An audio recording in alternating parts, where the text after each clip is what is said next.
Hi, welcome to our channel where we share the most intriguing stories.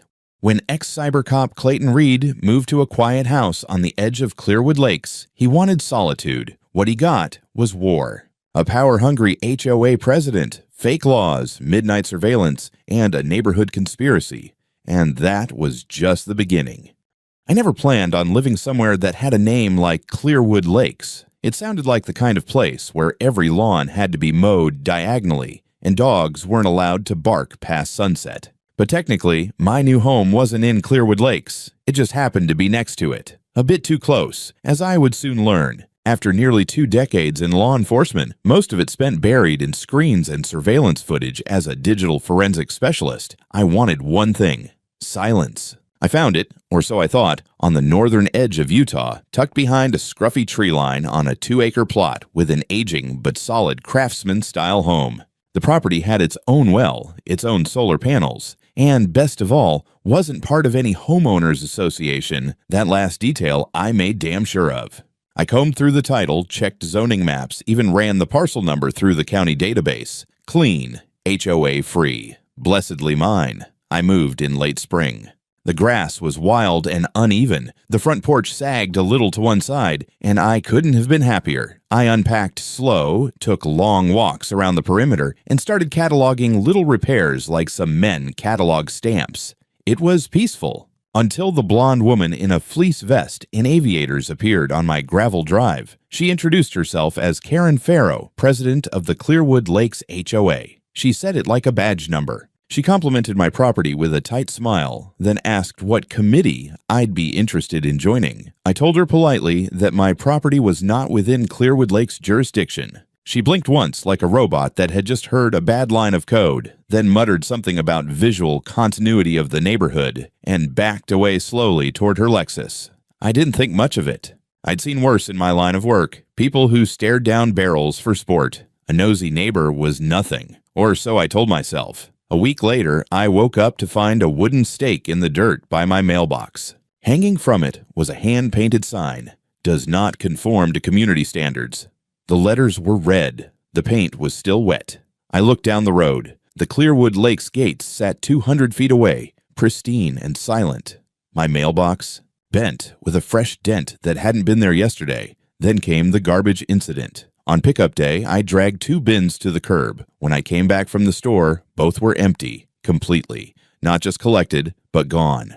I found one lid in the ditch. The other bin had been rolled behind the hedge and dumped over. Flies buzzed in lazy spirals around the scattered coffee grounds and onion peels. I checked the security camera I had mounted over the garage. Infrared, motion activated, and there she was. Karen, wearing a reflective vest and carrying a flashlight, casually strolling the edge of my property line just after midnight. She paused near the garbage bin, scribbled something in a notebook, and then, God help me, started photographing my house, zooming in on the porch, the siding, the cracked planter by the steps. At one point, she knelt down to examine a patch of weeds by the fence, like she was assessing a biohazard site. The footage ended with her walking off briskly toward the cul-de-sac, head high, flashlight bobbing. I stared at the screen, somewhere between disbelief and bitter amusement. I'd handled cyberstalkers, cartel runners, deep-faked evidence, even an armed meth dealer who tried to launch a drone with his teeth knocked out. But this was new.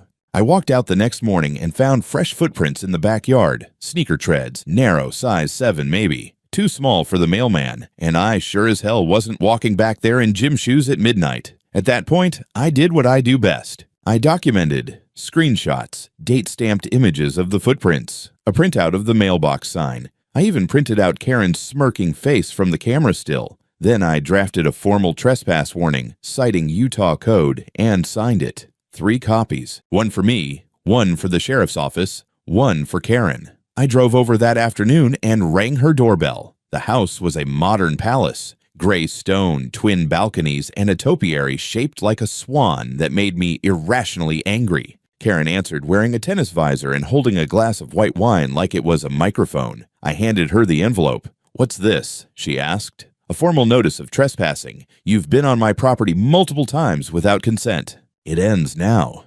She didn't read it, just tilted her head and gave a small laugh. "Oh, Mr. Reed," she said, as if I'd offered her a used napkin. Don't be so dramatic. I'm just trying to keep this neighborhood respectable. You're the one bringing down property values."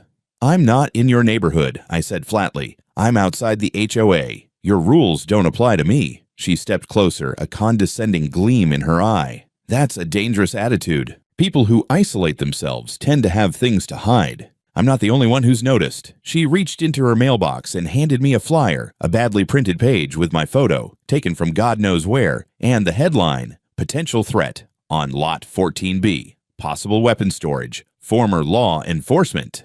I stared at it for a moment. Then I laughed, out loud. It wasn't the funny kind of laugh. It was the kind you let out when you realize someone's actually insane enough to believe their own fantasies. "Keep this," I said, waving the flyer. "It'll look great when I file my police report." "Oh, please," she said, turning to go. "You can't file a report for someone trying to preserve order." I walked away before I said something that would get me arrested, but I knew this wasn't over. Not by a long shot. It had only been a few days since I handed Karen that formal trespass notice, but you'd think I'd personally bulldozed her front yard. The temperature in the neighborhood shifted overnight.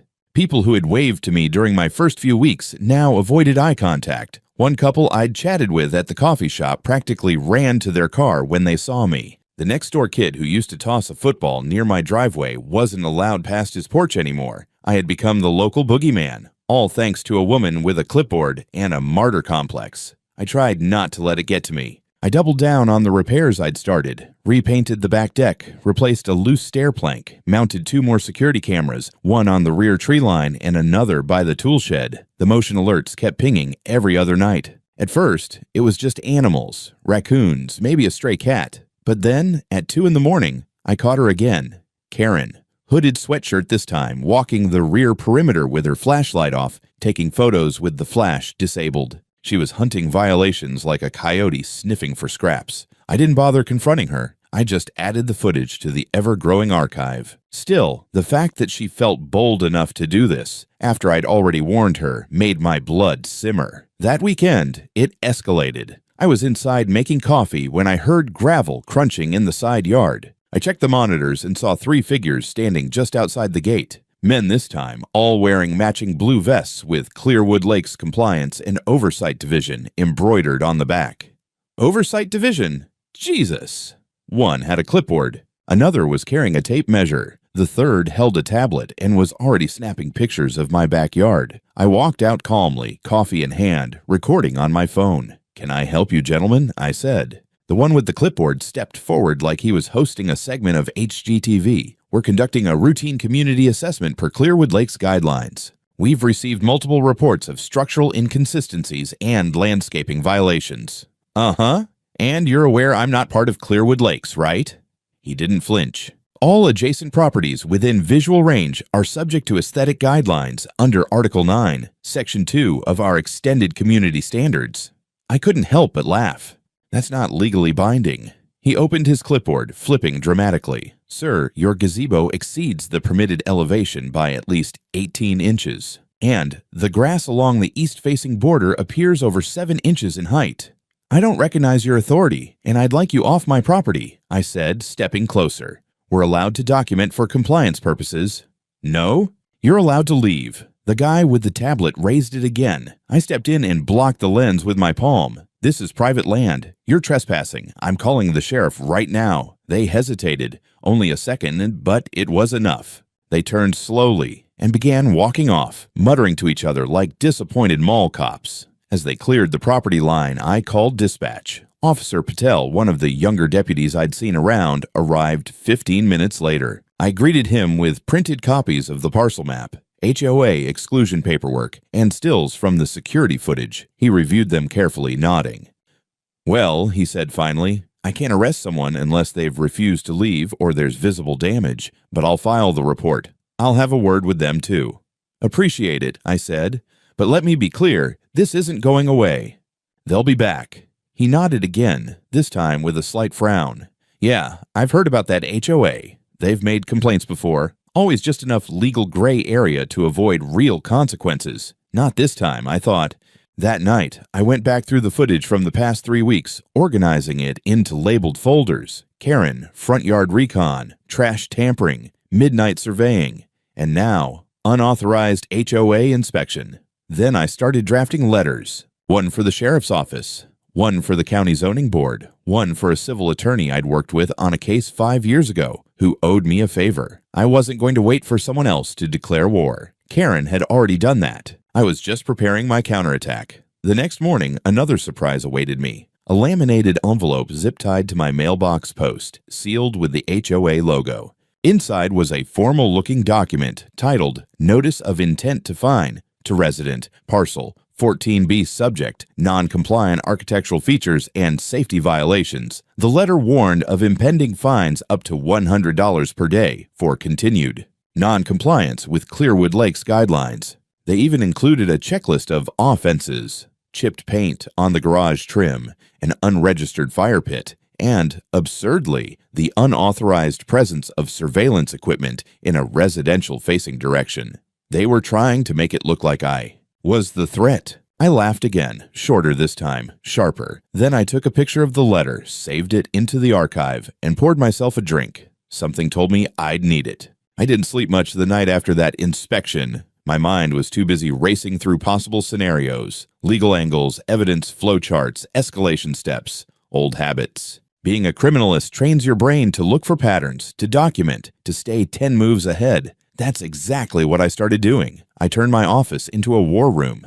Wall map of the property, timeline of events, labeled USB backups, a whiteboard that looked like it belonged to someone chasing serial killers, which, frankly, felt closer to reality than I like to admit. By Monday morning, I'd already mailed certified copies of the footage and documents to my lawyer friend in Salt Lake City. I figured if I was going to sue these lunatics, I'd better start the paperwork now, before they claimed I burned down the HOA clubhouse or planted landmines in my lawn. I thought I'd at least get a couple of days of peace. I was wrong. It was Tuesday afternoon. I was patching a section of the back fence. Nothing major, just a couple of warped boards, when I heard tires crunching over gravel behind me. Not on the street, on my property. I turned slowly to see a white pickup truck creeping past the tree line. No markings, windows tinted darker than legally allowed. The truck stopped about 20 feet from the gazebo, and the driver rolled down the window. It was one of the inspectors from last time, the one with the tablet. He didn't say a word, just lifted the phone in his hand and snapped a photo of me, mid-hammer, like I was a wanted fugitive rebuilding a hideout. I walked toward the truck slowly. He put it in reverse and backed out the way he came. No words exchanged, no attempt at conversation, just surveillance, like a warning shot. I filed the encounter in the log and pulled the footage. My camera by the woods caught it clean. I tagged it, Mobile Intimidation Attempt Number 1. 2 days later, the next move came. It was mid-morning when I heard knocking. Not the front door, the side gate. Sharp, rhythmic, persistent. I grabbed my phone and stepped outside, recording. There they were, the same 3 HOA men, now joined by a 4th. This one wore a gray windbreaker with the HOA logo over the heart and a laminated badge that looked like something printed at Kinko's during a nervous breakdown. His name tag read, HOA Code Chief, D. Lormer stepped forward and raised a manila envelope like it was radioactive. Mr. Reed, he announced, you are now in active violation of Articles 6 through 11 of the Clearwood Lakes Community Visual Compliance Doctrine. I'm not in Clearwood Lakes, I said, not moving. I'm on private property. We have cause to believe your structures are visible from within the HOA district and therefore subject to secondary jurisdiction under Clause 3 of the Extended Perimeter Order. I actually laughed. Extended Perimeter Order? What the hell is that? A Star Wars expansion pack? Lormer did not laugh. Failure to comply will result in a lien placed against your property and an emergency board vote to authorize third-party corrective landscaping. That was it. That was the moment I stopped waiting. I said nothing, just pulled out my phone, dialed, and walked back inside. I gave the sheriff's office a brief, focused summary. Repeat trespassers, threats of illegal lien filings, physical presence on private property. I was advised to stay put and that a unit would respond shortly. To their credit, they arrived in less than 15 minutes. This time it wasn't Patel. It was Sergeant Hooper, a bulldog of a man who looked like he chewed coffee grounds for breakfast. He pulled up behind the HOA cruise cars and stepped out slowly, hands on his belt. You the property owner? He asked. I am. Clayton Reed. Here's everything. I handed him the packet I'd prepared 2 nights earlier, copies of the deed, the HOA exclusion documents, every letter I'd received from them, and stills from the surveillance footage. He flipped through it silently for a few minutes while the HOA team stood nearby pretending not to listen, which they were objectively terrible at. Finally, Hooper turned to them. "Gentlemen, I need all of you to step off the property line and wait by your vehicles." Lormer tried to object. "We have jurisdiction." "No, you don't," Hooper snapped. "You've got matching vests and a lot of printouts, but this man's land is not under your HOA. You step on it again without permission, I will write every one of you up for criminal trespass. That's the final time I'm saying it." They obeyed, reluctantly. As they shuffled back toward their trucks, Lormer gave me one last look, a quiet, simmering look, like he was taking mental notes. I looked right back and smiled. As the cruisers rolled away and the HOA clown convoy disappeared down the road, I stood in the yard breathing deep, not in relief. This wasn't over. I knew that. But it felt like I'd finally dragged the circus into the light. Now I had an official police report, a confirmed boundary call, witnesses, a sheriff's deputy with a backbone, and a legal war chest that was just starting to open. I'd been in enough courtrooms to know that the loudest people were usually the ones standing on thin ice. Karen was no exception. By the time I filed my civil claim against her and the Clearwood Lakes HOA, she had already distributed a new wave of flyers across nearby mailboxes. Same grainy photo of me, new headline, "Former police hacker sues community for doing its job." Beneath it was a rambling paragraph about defending the integrity of suburban order and the dangers of unregulated properties. She even included a QR code that linked to a neighborhood Facebook group called Keep Clearwood Safe, where every post was about me. I didn't bother reading most of them, but the comments section was a horror show. "He's probably a prepper. I bet he's hiding something in that shed. We should petition the county to annex him." The whole thing was a cult of middle-aged paranoia, led by a woman who couldn't accept that her empire had boundaries. So I fought back the only way that works in America, on paper. My lawyer, Martin Shaw, was an old colleague from my evidence lab days. Calm, surgical, not easily rattled. When I handed him the full archive, the video files, timestamps, police reports, letters, flyers, he skimmed for maybe 5 minutes before muttering, "This is a career-ending mess for her." We filed 3 separate actions in one afternoon: a civil trespass suit, a defamation claim, and a petition to the state's Department of Private Property Oversight to investigate HOA overreach. 2 days later, the sheriff's department notified me that Karen had filed a countercomplaint, accusing me of harassment through surveillance, which was rich considering she'd been the one sneaking around my house with a flashlight at 2 in the morning. The responding deputy sounded half amused, half exhausted. "Mr. Reed," he said over the phone, "the report reads like fan fiction. Don't lose sleep over it." Still, it told me something important. She wasn't backing down. The first pretrial hearing was held in a small county courtroom, a place so modest the ceiling tiles were stained like old tea bags. Martin came prepared with neat stacks of exhibits and a binder labeled Faro Incidents, Chronological. Karen arrived 10 minutes late, dragging 3 oversized tote bags stuffed with folders. No lawyer. She wore a blazer and sunglasses indoors like a talk show guest preparing to cry on cue. The judge, a gray-haired man named Johnson, looked unimpressed from the start. "Mrs. Faro, do you have legal representation?" he asked. Karen smiled with the confidence of someone auditioning for a reality show. "Your Honor, I represent the interests of the Clearwood Lakes community, which I believe supersede the need for outside counsel." Martin whispered, "Oh, this'll be fun." The judge nodded slowly. "And you are aware that this case involves private property outside of your association's jurisdiction?" She scoffed. "That's an outdated boundary line. We've proposed an expansion of oversight. His property falls within the visual continuity zone." I nearly laughed out loud. Visual continuity zone. That was a new one. The judge leaned forward. "Mrs. Faro, I'm looking at county maps right now. The Clearwood HOA jurisdiction ends 300 feet short of Mr. Reed's parcel. That makes it private, which means your entry onto his land was unlawful." Karen's face hardened, then cracked into something between indignation and confusion. "Yeah, with all due respect, Your Honor, someone has to enforce standards. He's letting weeds grow along the easement. He's got—" "That's enough," Judge Johnson said, raising a hand. "You're not an officer of the law, nor a municipal employee.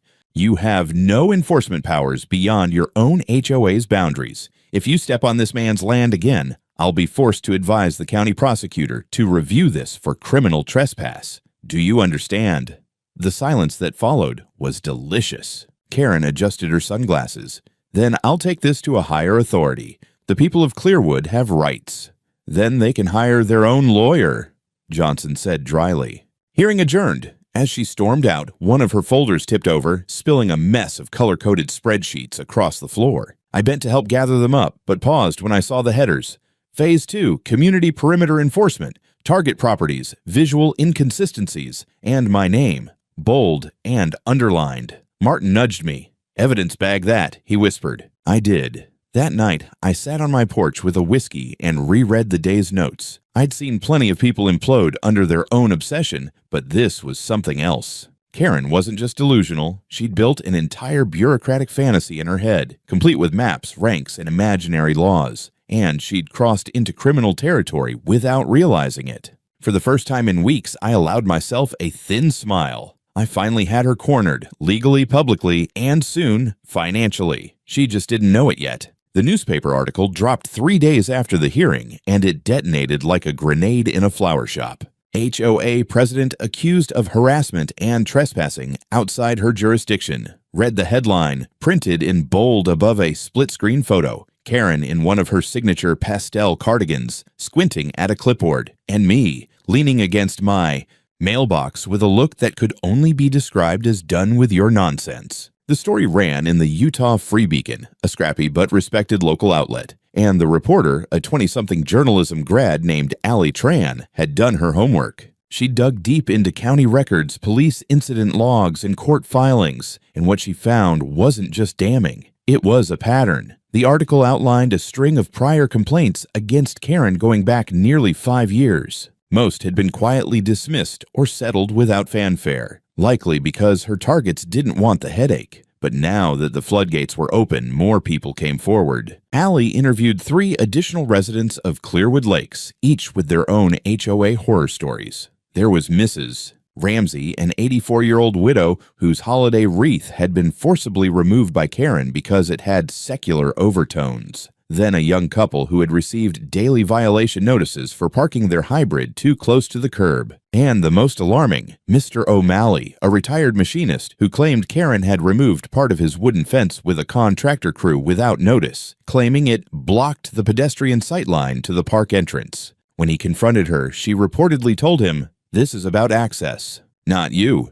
The article included direct quotes from me, the sheriff's office, and even Judge Johnson, confirming on record that Clearwood Lakes had no authority over properties outside their boundary, and that Karen's behavior was being reviewed for systematic abuse of power with potential criminal implications. That's when the dam broke. Over the next 48 hours, 2 more civil suits were filed against Karen, both from residents within the HOA. One claimed targeted defamation, the other alleged Karen had falsified board meeting minutes to justify issuing fines. By Saturday, the sheriff's department showed up at her house with a warrant. It wasn't for her arrest, not yet, but for the seizure of documents and electronic equipment relevant to ongoing investigations of trespass and unauthorized surveillance. I watched from a distance as 2 deputies carried out a desktop computer, a DSLR camera with a telephoto lens, and several USB sticks, all in evidence bags. Karen stood in the doorway, barefoot in a silk robe, arms crossed, yelling at the officers about overreach and political sabotage. One of the younger deputies flinched when she screamed something about being chosen to maintain order. The next morning, a county code enforcement officer visited my property. "Mr. Reed," he said cautiously, "I'm here to follow up on reports of a non-permitted outbuilding. We received a complaint, but we've also been informed that it may have been submitted under a false name." I led him straight to the backyard gazebo, showed him the permit, showed him the installation approval dated 2 years prior, showed him the original surveyor's stamp. He nodded, made a note on his tablet, and shook my hand. "Looks perfect. Sorry you're dealing with this, sir." "Oh, I'm used to being stalked by people with delusions of authority," I said. "At least this one doesn't have wiretaps." He smiled politely, then added something that made me pause. "By the way, we've had 5 different complaints about your property in the last month, all anonymous. But the IP address used to submit the online forms matched a residential connection linked to the Clearwood Lakes HOA office. That was it, the final puzzle piece. Later that evening, I got a call from Martin. "We're adding a new count to the suit," he said. "Malicious abuse of governmental reporting channels, and possibly wire fraud if any of those digital reports used falsified identity credentials." "Criminal charges?" I asked. "Soon. The county prosecutor's office is reviewing everything. But Reed, we might be looking at something bigger than just one lunatic with a clipboard." He was right, because Allie's article had done more than expose Karen. It had revealed a culture inside Clearwood Lakes that rewarded that behavior. Karen wasn't rogue. She was an institution. The HOA had let her run wild for years, and now it was all coming apart. One flyer, one trespass, one bogus citation at a time. That night, I received a handwritten letter. Not typed, not emailed, handwritten, shaky cursive. It was from Mr. O'Malley, the old man whose fence Karen had destroyed. "Dear Mr. Reed," it began.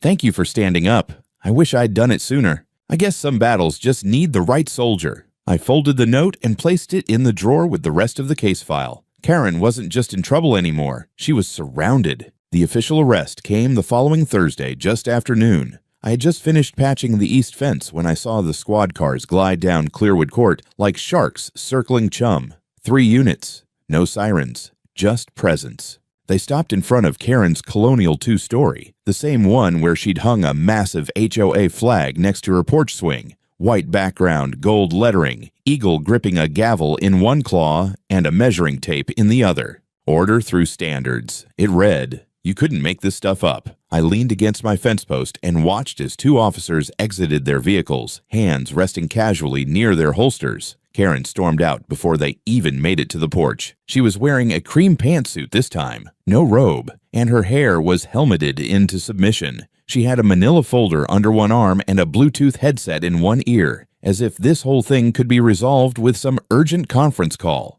They didn't shout. They didn't wrestle her. She barked something about being unlawfully detained and having friends on the zoning board. But they read her the charges calmly, clearly, as if they'd practiced it. Unlawful trespass, harassment, defamation, unlicensed enforcement activity, coercion through impersonation of authority. The kicker, they added persistent pattern of abuse of private property rights. That wasn't some random legal jargon. That was the exact phrase used in the state's new Property Autonomy Act, the one passed 2 years ago in response to a wave of HOA overreach cases. Martin had quietly worked with advocacy groups to get that clause enforced. And now, Karen was the test case. She didn't go quietly, though. She tossed the folder at one of the officers. It burst open, scattering what looked like surveillance photos across the porch, blurry shots of driveways, mailboxes, windows. One photo was mine, taken from what I guessed was the forest line behind my house, zoomed so far in that the grain looked like snowfall. Underneath it was a sticky note. "Verify number of bird feeders. HOA code 7C14. They cuffed her and placed her in the back of the cruiser. As they pulled away, I saw her mouthing something through the glass. Could have been lawsuit. Could have been liars. Could have been landscape violations. Hard to tell. Within 24 hours, the county issued an injunction against Karen's continued role in the HOA. She was removed from the board by emergency vote.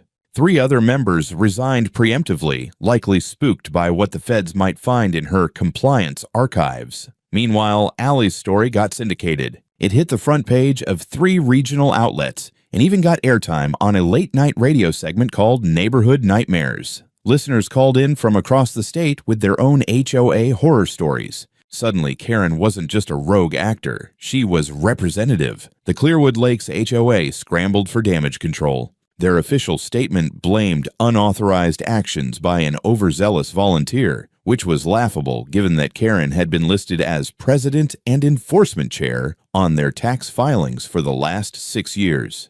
They took down their website for maintenance. Their social media accounts went dark. The only thing still active was the voicemail box, which now just said, "Due to recent events, HOA operations are temporarily suspended." But that didn't stop the fallout. Martin filed a motion for a temporary protective order barring any HOA member from stepping foot on my property. It passed without challenge. Then we amended the civil suit, added digital harassment, targeted surveillance, and property boundary violations going back as far as the earliest footage my cameras recorded. The best part?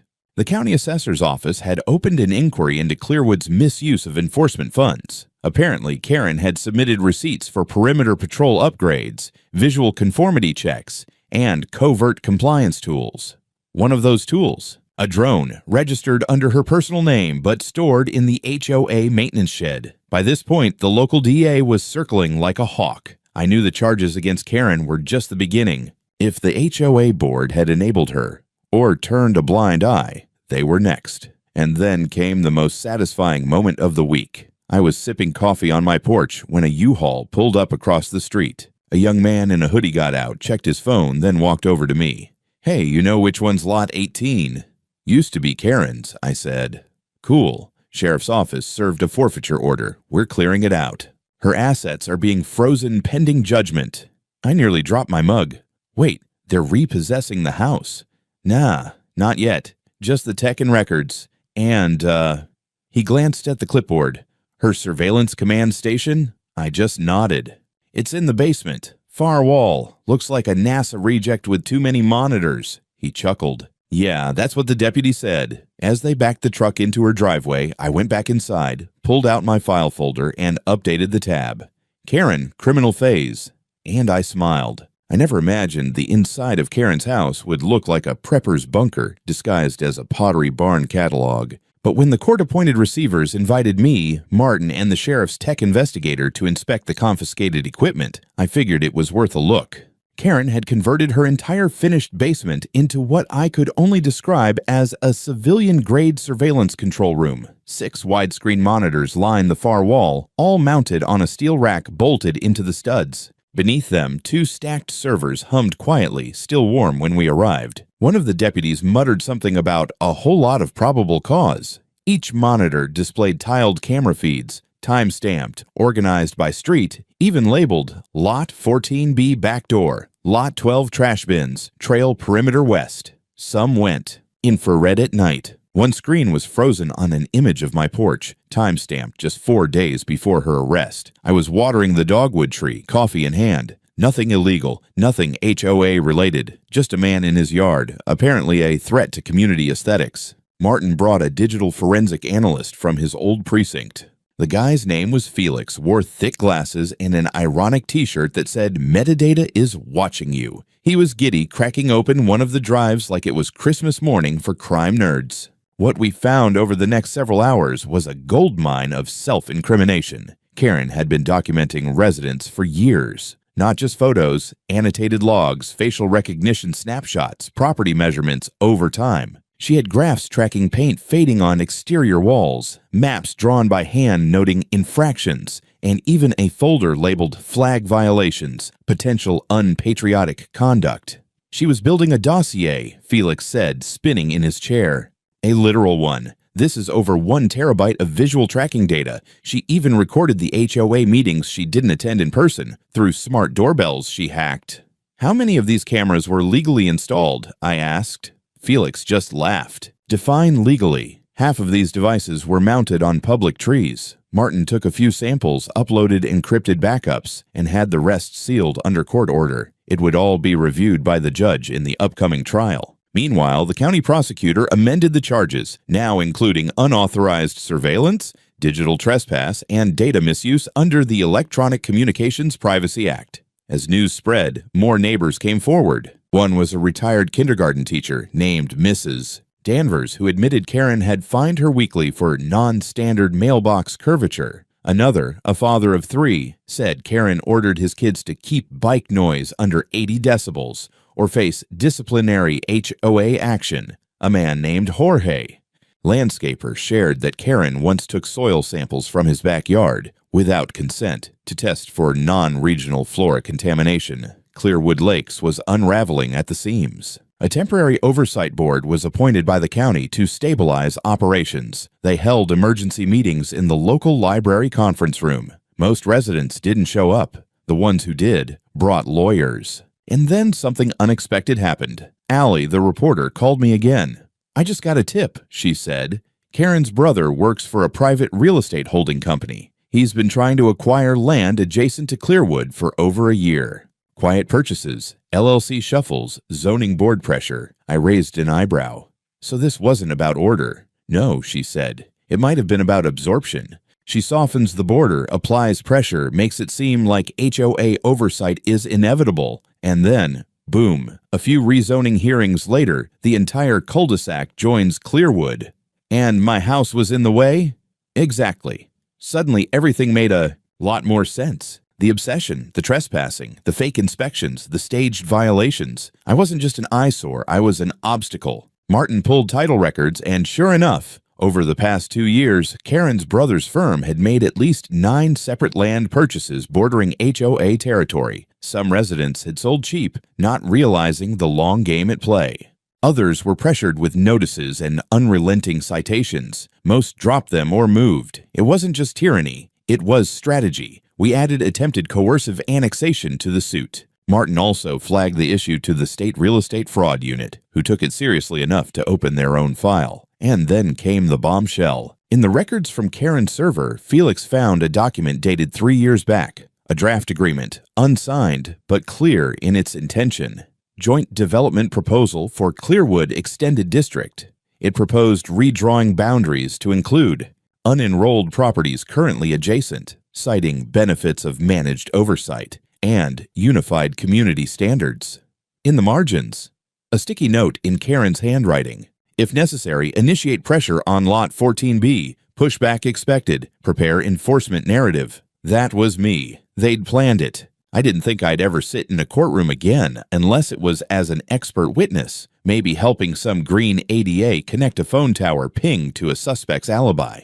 But now I was here, tie tight, evidence folder in hand, watching Karen Farrow stare down the judge with her jaw clenched so hard I thought she might shatter her own veneers. The courtroom was full. Some were HOA loyalists, stiff people with matching polos and clipboards. Others were neighbors who'd quietly cheered me on, now finally brave enough to show up. Martin sat beside me, calm as ever, his briefcase a murder weapon of paperwork. Felix had sent over a printed index of all the digital surveillance files spanning nearly 3 years, over 400 separate video clips of me alone. Karen hadn't just violated privacy, she'd stalked with a spreadsheet. The judge, a woman named Rosalind Croft, with no tolerance for theatrics, started the hearing by listing the charges like she was reading a grocery receipt. Criminal trespass, defamation, stalking, wiretap violations, impersonation of a regulatory authority, digital privacy violations, and obstruction. Karen, representing herself and of course, tried to derail everything with a speech about the moral rot of suburban decay and citizens taking responsibility for visual cohesion. Judge Croft cut her off with a flat, "Sit down, Mrs. Farrow." Then Martin stood. He walked the court through everything, methodically and brutally. The false violations, the forged inspection notices, the unauthorized access to surveillance data, and finally, the annexation attempt. When he presented the sticky note, the one that explicitly mentioned me as a target, even the bailiff raised an eyebrow. When it came my turn to testify, I kept it simple. I told them who I was, what I did for 20 years, why I moved to Clearwood's edge. I described the first sign, the footsteps, the night footage. Then I detailed how Karen escalated, pushed, trespassed, lied, harassed, all with the certainty of someone who thought they could never be stopped. After 2 days of hearings, the judgment came swift and sharp. Karen Farrow was found guilty on 6 counts, including criminal trespass, unauthorized surveillance, and defamation. She was sentenced to 18 months in county jail with a stern recommendation for psychiatric evaluation and barred from any future role in HOA leadership or neighborhood governance. The Clearwood Lakes HOA was fined $350,000 and stripped of its authority to expand jurisdiction. The county declared the area bordering my land a neutral buffer zone, a legal wall between my lot and their reach. Karen's surveillance equipment was seized. Her personal property, including her inspection truck and server farm, was auctioned to cover the fines. I bought her cameras, all of them, then smashed them in my driveway with a sledgehammer and a glass of bourbon. The aftermath? Well, it was quiet. For the first time in months, I could step outside without checking for lenses. No more notes, no more shadow inspections. Just the wind, the pines, and the absurd peace of knowing I'd won. But I didn't just go back to grilling steaks and reading mystery novels. A month after the trial, I launched a website, HOA Watchdog. First article, How to Defend Yourself from a Neighbor Who Thinks She's the Law. The site exploded. Emails from across the country poured in. People with stories just like mine, some worse. I became a reluctant guru of suburban resistance. I even got invited to a podcast called Freedom Fence. A journalist asked me what I'd learned from all of this. I told him one thing. Sometimes the most dangerous people aren't the criminals. They're the ones who think they're the cops. Now at the entrance to my driveway, there's a new sign. Custom made, laser cut, steel letters, cameras everywhere, lawyer on speed dial, ho, not welcome. And behind it, just a man, his land and peace hard-earned.